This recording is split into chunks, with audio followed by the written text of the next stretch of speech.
It's self-harm to the United States to have this drill, baby drill, to undermine renewable energy, and to even support subsidized coal, which is not competitive in the United States.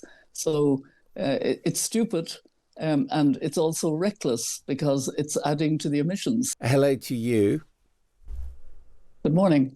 How worried are you when you see, for example, President Trump once again pulling out of the Paris Accords and the COP process, that really the world is turning away from the environmental priorities which have dominated the last few decades? Well, the world isn't. Nobody's following President Trump, partly because it actually is very stupid. It's self-harm to the United States to have this drill, baby drill, to undermine renewable energy, and to even support subsidized coal, which is not competitive in the United States. So it's stupid, and it's also reckless because it's adding to the emissions. Everybody regrets that President Trump has pulled the United States out again, but others are just going ahead. I think it's really important that Keir Starmer is there and other heads of state. Our Taoiseach will be there. The heads of Canada, Australia, etc. will be at that COP. It's very good that Prince William will be there.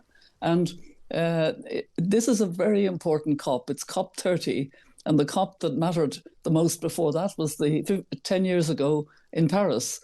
I was the special envoy of the then Secretary General at the time. I remember it well. We didn't know at the start of Paris whether we would get the goal of staying well below 2 degrees and working for 1.5. That was a new, important beginning with long-term goals of net zero. None of that had happened before Paris. We were heading for a 4-degree warming world. Now we're heading for probably about 2.6, 2.7 degrees Celsius above pre-industrial standards, which is actually terrible, but it's much better than it was.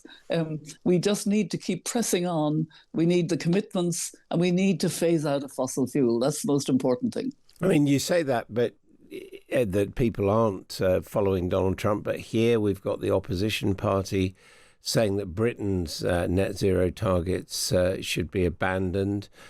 We've got talk about, or clearly moves in the direction of continuing our drilling in the North Sea for fossil fuels. So it is somewhere where there's been quite a change of atmosphere, isn't it?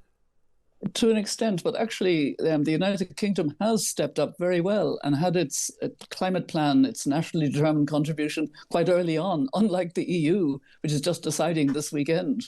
But the EU will be ambitious. And when President Xi submitted his climate plan, he said that China would strive to do better. And that's what we're going to hear from the analysis of all the climate plans that will be weighed up, if you like, in Belém. They don't go far enough. They aren't enough. And the science is incredibly important. I'm part of guardians of the planetary boundaries, 9 planetary boundaries that are the ecosystems that sustain us, that keep the world from getting too hot. But actually, it's warming. Every year is warmer. 2023 was warmer than before. 2024 was warmer than 2023. This year will probably be warmer again.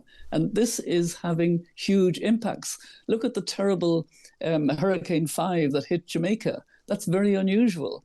And the flooding, the fires that are being endured. We have to move, and we have to move more rapidly. And the countries have to give leadership.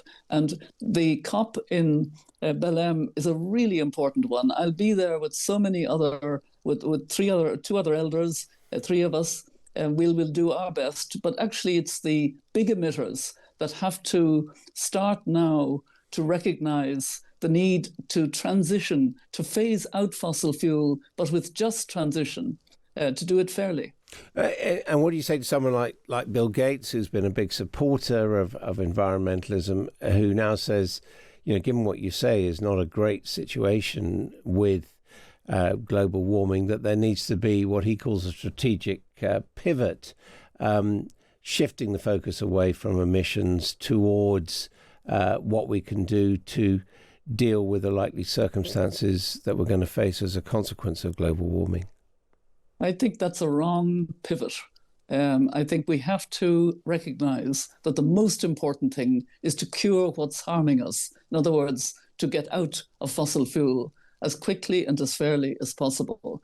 Um, there's no good in addressing issues of poverty without regard for the fact that the climate and nature crisis is undermining, with climate shocks, poverty all over the world. Things are getting so much worse. Livelihoods have been wiped out. People can't work in the heat. Women are feeling it in particular. There's a very big gender dimension to the climate crisis, to the injustice of it. And that's where we need to keep our focus. I've actually issued an op-ed, I'm not sure if it's been published yet, taking on Bill Gates and saying you're wrong.